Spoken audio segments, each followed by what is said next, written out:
Turn, if you will, in the New Testament to the book of 1 Corinthians chapter 13. Turn to 1 Corinthians chapter 13. Our Bible says charity, rather than all the modern Bibles which say love. And I think charity is a much better word because it conveys more than just love. Love is one of those words that's got 100,000 different definitions. But charity is love being put into action. And therefore, I think it's a superior word in our Bible. But it nevertheless conveys love. The love that comes from the heart for someone else, love towards God, love for the welfare of that other person as the motivator for why you do this or why you do that. And so we can call this lesson today love and charity. We're going to consider that the subject of Christian love, which is really charity, which it's not just charity when we think of it, well, giving away goods to the Salvation Army, that's a charitable act, but it's not charity. Charity has to do with the motive, the impetus, the thing that causes you to give out of a charitable heart. But we'll use the word love for time's sake and smoothness sake. We're acquainted with human love. Every one of us understands the love of our mother and father toward us. We all revel in love of our friends and our relatives. We are grateful for the person, if we're married, or for the husband and the wife that love us. Amen. And our children that love us. But let's read these. Actually, we'll just read as we go. Notice there, verse 1 says, "Though I speak with the tongues of men and of angels and have not charity, I am become as sounding brass or a tinkling cymbal." Here in verse 1, the oratory skills of men are useless if a person's not motivated by charity or love as a believer. Love is desirable in that it's desirable in me, or charitable in me, as the one giving you this message, and it should be desirable in you as one who receives it and seeks to go out and live this way Monday through Saturday before we gather again. Our actions as Christians should be constrained or controlled and governed by Christian love or charitable love. Notice there verse 2 today says, "And though I have the gift of prophecy and understand all mysteries and all knowledge, and though I have all faith, so that I can remove mountains and have not charity, I am nothing." Love is essential. It's more essential than prophecy. The Bible's full of prophecies, but combined they are not as great as having Christian love in the heart. Prophecy covers the whole range of eternity from the creation to the end of Revelation. And love is more essential than mysteries.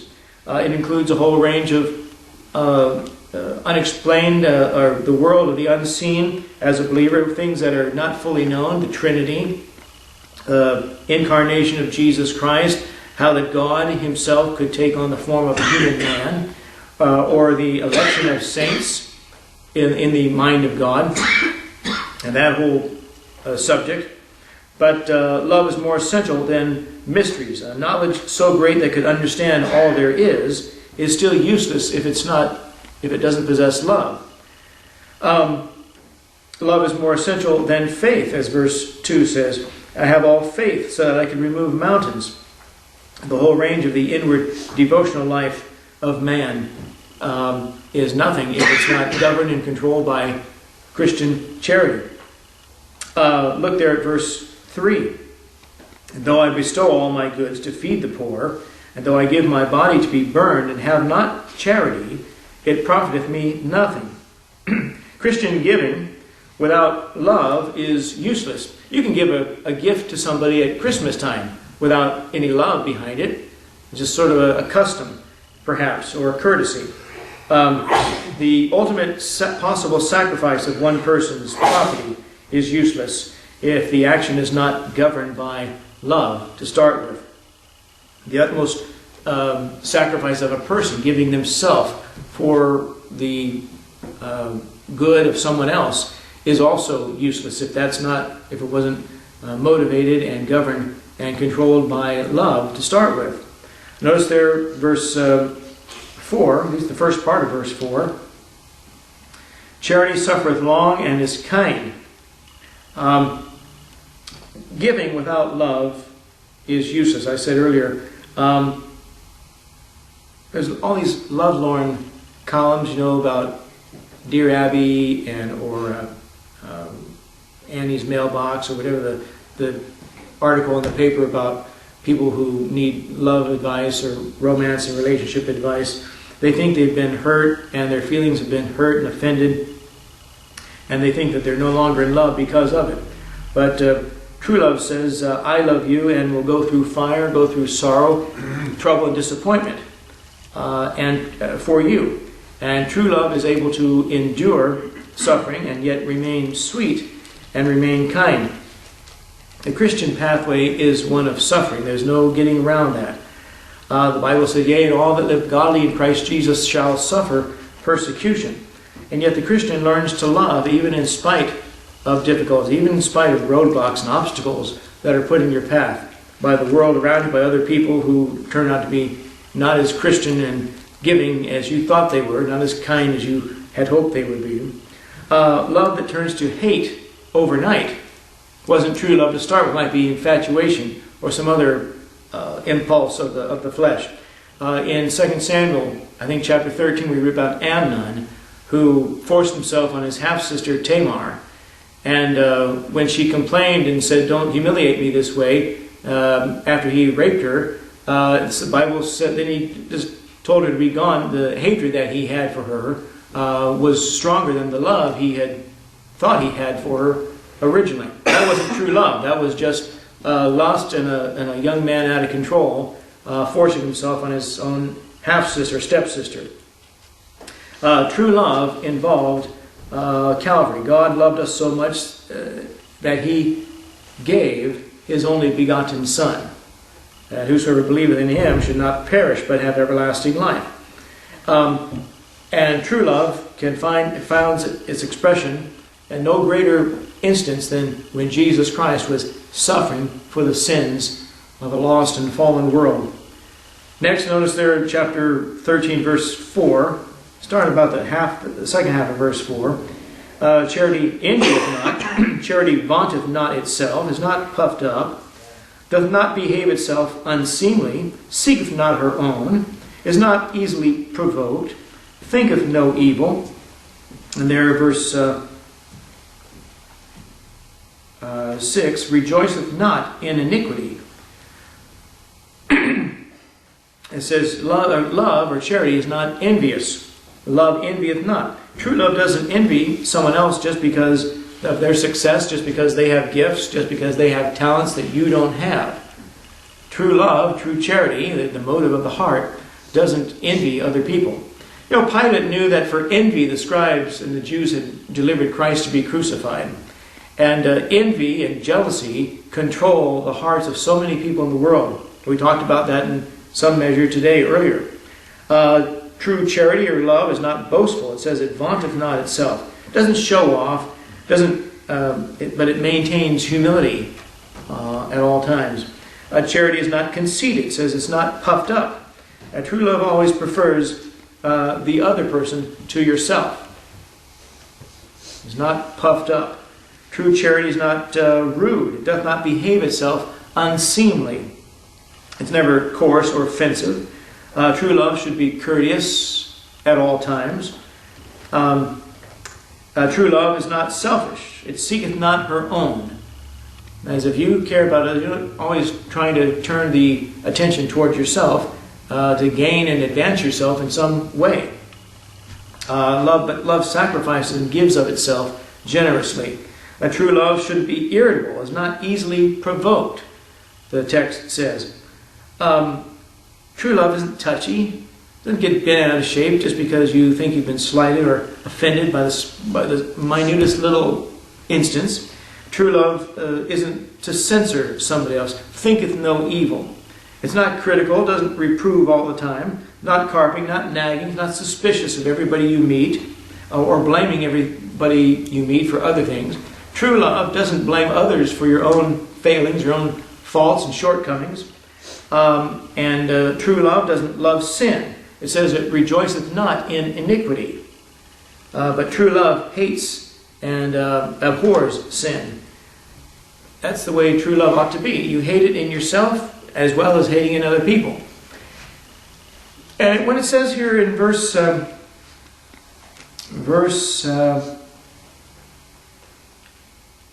we'll get to that in a minute. Verse 7, start there at verse 7.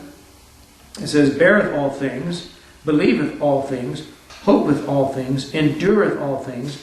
Charity never faileth.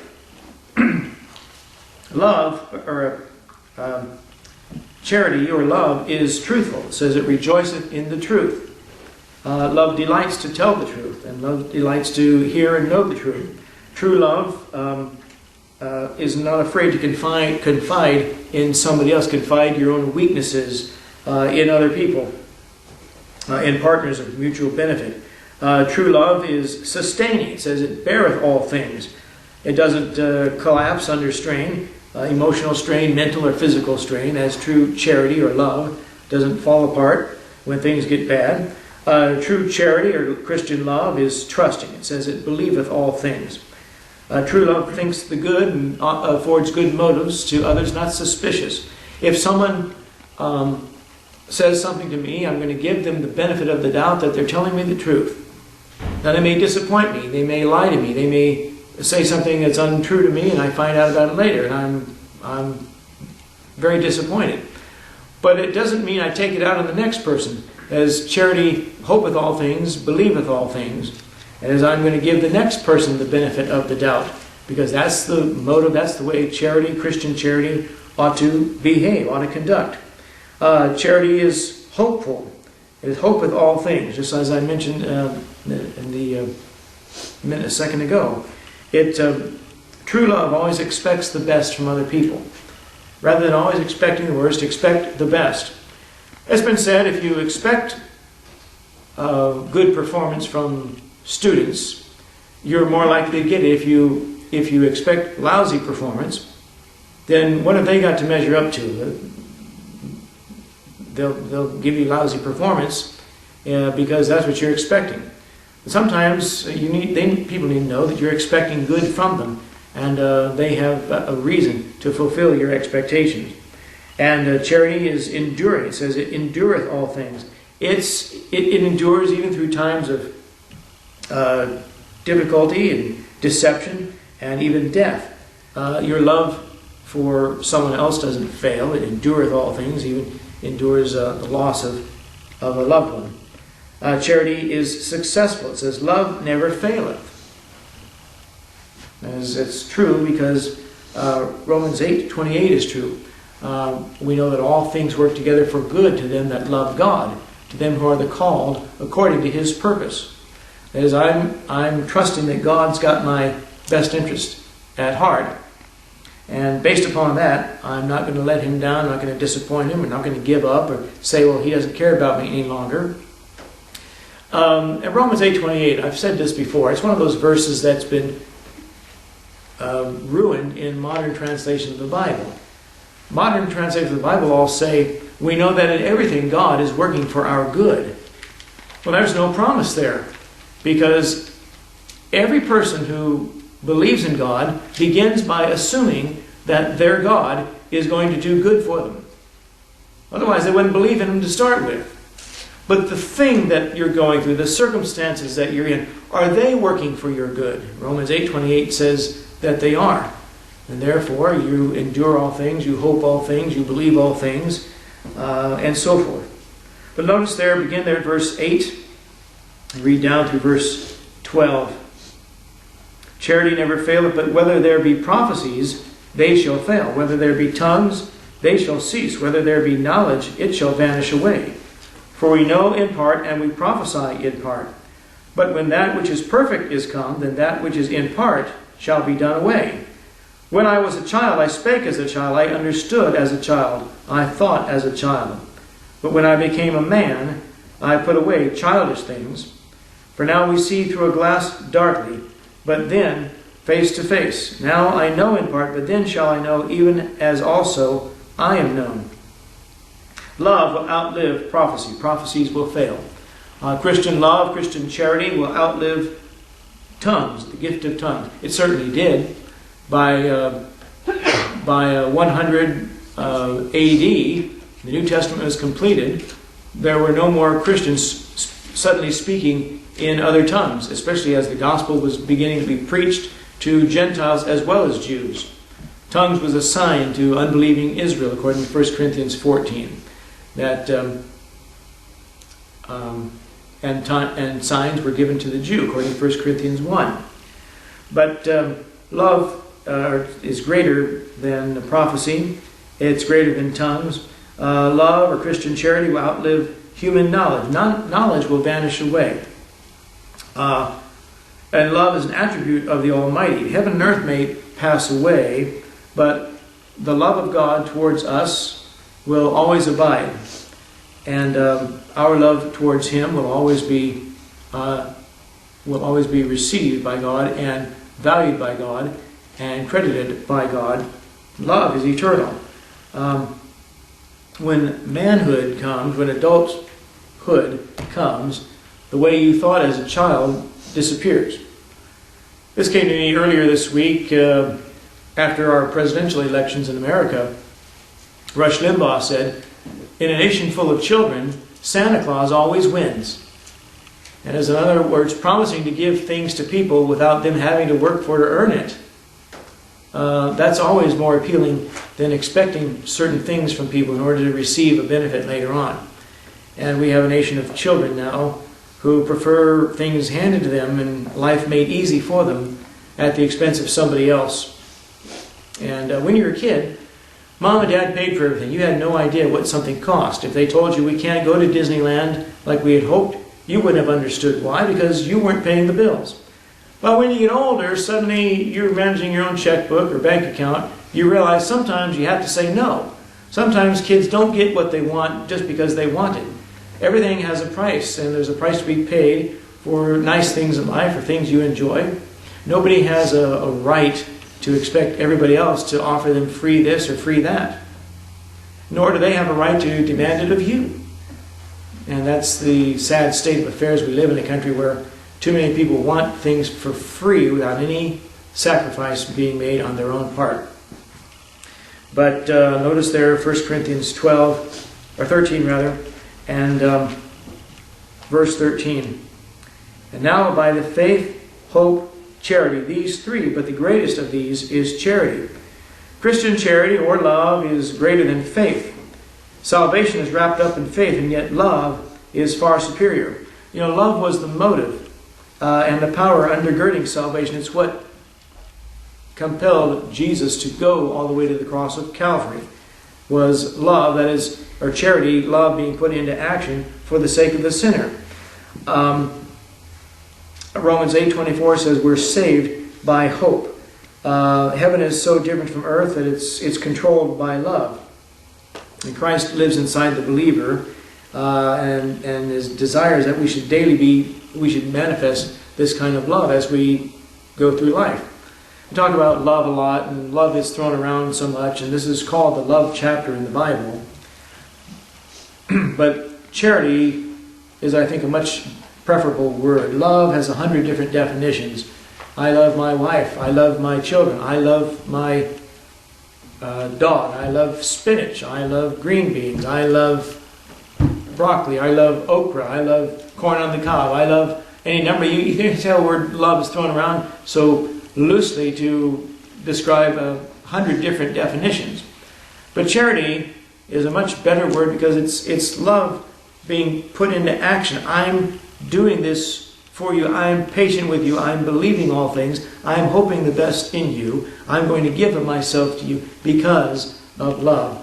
And so whether you want to call it Christian charity or love today, that should be the motivating factor in the heart of every believer. But let's stop there and bring this to a close for today.